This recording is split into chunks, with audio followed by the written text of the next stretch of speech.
நமோ நாராயணாய சர்வம் கிருஷ்ணார்ப்பணம். இந்த வீடியோவில் விஸ்வாவசு வருடம் மார்கழி மாசத்துக்கு உண்டான ராசி பலன் அப்படிங்கிறது தான் நம்ம பார்க்க போறோம். தமிழ் மாசம் அப்படின்னாலே ஒவ்வொரு மாசத்துக்கும் ஒரு சிறப்பு அப்படிங்கிறது இருக்கு. அந்த வகையில பகவான் விஷ்ணு பெருமானே மாதங்களில் நான் மார்கழி அப்படின்னு சொல்லியிருக்காரு. அதாவது தேவர்களுக்கு பிரம்ம முகூர்த்த நேரம் அப்படிங்கிறது தான் இந்த மார்கழி மாசம். அதனாலதான் இந்த மாசத்துல பிரம்ம முகூர்த்தத்துல ஏந்திரிச்சு பெண்கள் எல்லாமே கோலமிட்டுவாங்க. அது ஒரு பெரிய வரப்பிரசாதம் அப்படின்னு பார்க்கப்படுது.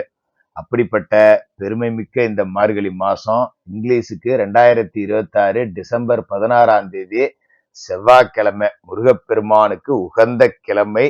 செவ்வாய்க்கிழமையில தனுசு லக்கணத்துல பிறகுது.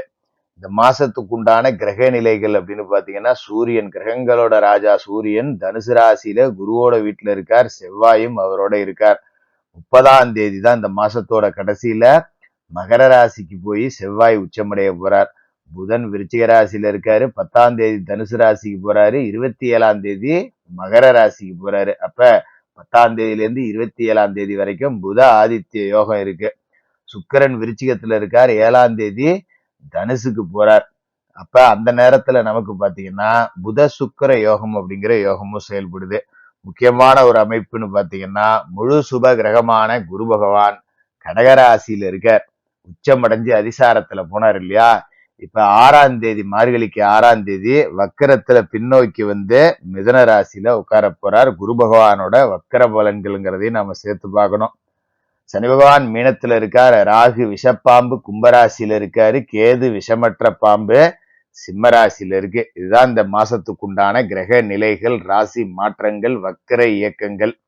இது உங்களோட ராசிக்கு ஒரு புனிதமான கிரக அமைப்பு அப்படின்னு பார்க்கப்படுது. சரி, இந்த மாசத்துல உங்களுக்கு என்ன கிடைக்க போகுது அப்படிங்கிறத பார்த்துருவோம். சிம்மராசி நேயர்களே, உங்களுக்கு இந்த மார்கழி மாசம் எப்படி இருக்கு அப்படின்னு பார்த்தீங்கன்னா, சிம்மராசிக்காரர்களுக்கு ஒரு விடுதலை அப்படின்னு தான் இந்த மார்கழி மாதத்தை நம்ம சொல்லணும்.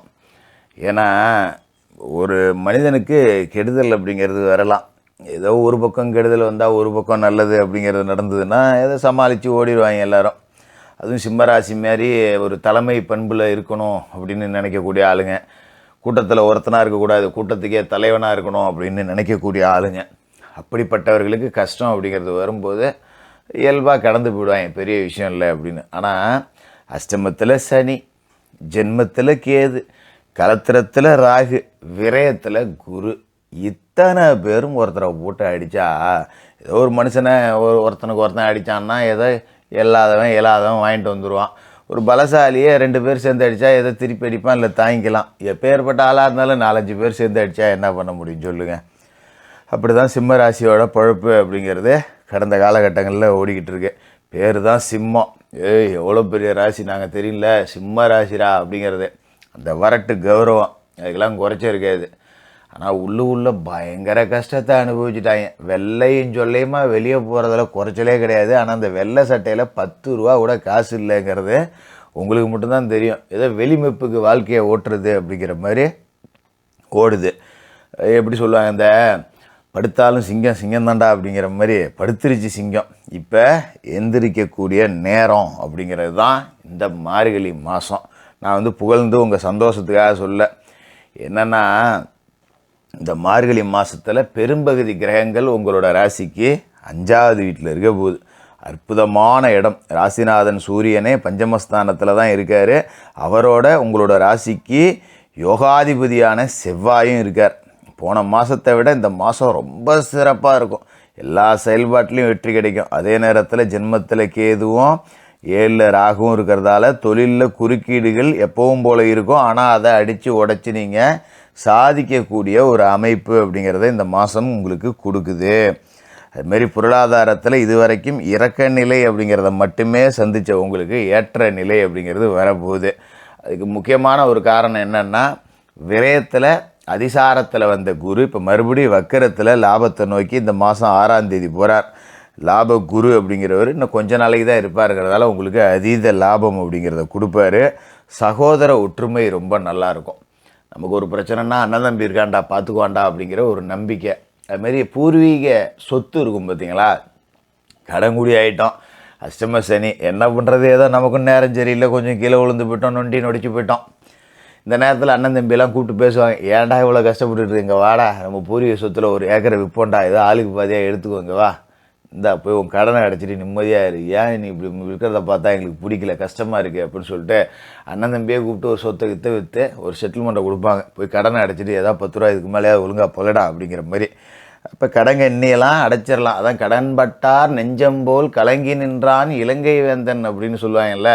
இதுக்குமே கலங்காத சிம்ம ராசிக்காரர் எப்பேற்பட்ட விஷயத்துக்கும் பயப்பட மாட்டாங்க. ஆனால் 10 ரூபா கடன் வாங்கிட்டோன்னு வச்சுக்க, ஐயோ நாளைக்கு கொடுத்தாகணுமே என்ன பண்ணுறது, இலங்கை வேந்தனே கலங்குறாங்கிறப்ப சிம்ம ராசி என்ன எல்லாம் ஒன்று தானே அப்படிங்கிற கணக்கு தான். அப்போ இந்த மாதத்தில் கடன் அடைச்சிடலாம். ஆடம்பர செலவுகளால் உங்களுக்கு கடந்த காலகட்டத்தில் சேமிப்புகள் எல்லாம் காலியாக இருந்திருக்கும். அந்த சேமிப்புகளை எல்லாத்தையும் சரி கட்டுவீங்க. தடைப்பட்ட காரியங்கள் எல்லாமே துரிதமாக நடக்கும். அதுமாரி விட்டு போன உறவினர்கள், பிரிஞ்சு போன உறவினர்கள் எல்லாம் அன்பாகவும் பாசமாகவும் உங்ககிட்ட நடந்துக்குவாங்க. கடல் தாண்டி போய் பணிபுரியக்கூடிய வாய்ப்பு அப்படிங்கிறது நிச்சயமாக இருக்குது. ஒரு வேலை ஒன்று வெளிநாடு போயிட்டு வரலான்னு இருக்கேன், ஒரு 5 வருஷத்தை அங்கே விட்டு ஓட்டிகிட்டு வரலான்னு இருக்கேன் அப்படின்னவங்களுக்கெல்லாம் இனிமேல் கடல் கடந்த பயணம் அப்படிங்கிறது உறுதி. அப்போ முயற்சி செய்கிறவங்க தாராளமாக இந்த மாதத்தில் முயற்சி செய்யலாம். இதுமாதிரி பிள்ளைகளுக்கு வெளிநாட்டு வேலைக்கு முயற்சி செய்யலாம், பிள்ளைகளுக்கு வேலை கிடைக்கும், பிள்ளைகளோட கல்வி நல்லாயிருக்கும். ஏன்னா 5ஆம் இடத்துல முக்கிய கிரகங்கள் கூடியிருக்கு அப்படிங்கிறப்ப உங்களோட பிள்ளைக்கு அரசு வேலை கிடைக்கக்கூடிய வாய்ப்பு கூட இருக்குது. பிள்ளைங்க ஏதாவது பரீட்சை எழுதுது, அரசாங்க வேலைக்கு முயற்சி செய்யுதுன்னா கொஞ்சம் வேகம் எடுக்க சொல்லுங்கள். இந்த மாதத்தில் அரசு உத்தியோகம் கிடைக்கக்கூடிய வாய்ப்பு கூட இருக்குது. அதேமாரி யாராவது டெம்பரவரியாக எங்கேயாவது அரசு உத்தியோகத்தில் இருந்தால் கூட ஒரு அதிகாரியை பார்க்குறேன், ஒரு அரசியல்வாதியை பார்க்குறேன்னு முயற்சிகள் எடுத்திங்கன்னா இந்த மாதத்தில் உங்களுக்கு பிள்ளைங்களுக்கு வேலை பர்மனெண்ட் ஆகக்கூடிய வாய்ப்பு அப்படிங்கிறதும் கூட இருக்குது. அதனால் வழக்கத்தை விட கொஞ்சம் வேகமாக ஓட வேண்டிய இடத்துல சிம்மராசிக்காரங்க இருக்கீங்க. ஓடினீங்கன்னா அதுக்கு உண்டான பலன் கிடைக்கும். ஏன்னா இவ்வளோ நாள் ஓடி குப்புற விழுந்து மூஞ்சில் அடிப்பட்டது தான் மிச்சம் அஷ்டம சனியால் அப்படிங்கிறப்ப இப்போவும் அஷ்டம சனி இருக்குது. ஆனால் மற்ற கிரகங்கள் எல்லாம் கொஞ்சம் சாதகமாக இருக்குது அப்படிங்கிறப்ப சனி கொஞ்சம் அப்படியே நிதானமாக இருப்பார். மற்ற கிரகங்கள் நல்லது உங்களுக்கு செய்யும். மார்கழி 7ஆம் தேதி தனுசு ராசிக்கு சுக்கிரனும் போயிடுறார். 3க்கும் 10க்கும் அதிபதியான அவர் 5ஆவது வீட்டுக்கு போகிறார். அப்படிங்கிறப்ப பூர்வீக சொத்து பிரச்சனை நீங்கும்.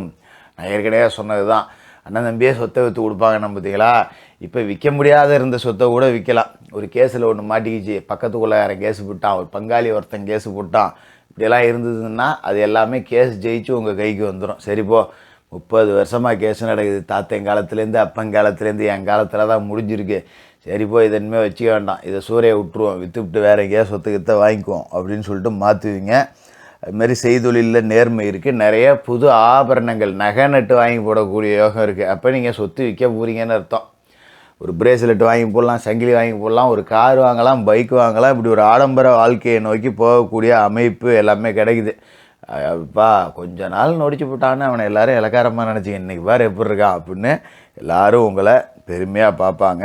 இதுமாதிரி 10ஆம் தேதி தனுசு ராசிக்கு புதன் வரார். 2க்கும் 11க்கும் அதிபதி அவர் பூர்வ புண்ணியஸ்தானத்துக்கு வராருங்கிறப்ப புத ஆதித்யத்தோட விளைவாக உங்களோட பிள்ளைகளோட கல்வி ரொம்ப சூப்பராக இருக்கும். நிறைய கல்விக்காக செலவு பண்ணுவீங்க. பிள்ளைங்களால் பாராட்டுகள் உங்களுக்கு கிடைக்கும். பெத்த பிள்ளையால் மனமகிழ்ச்சியோடு இருக்கக்கூடிய ஒரு நல்ல மாதம்.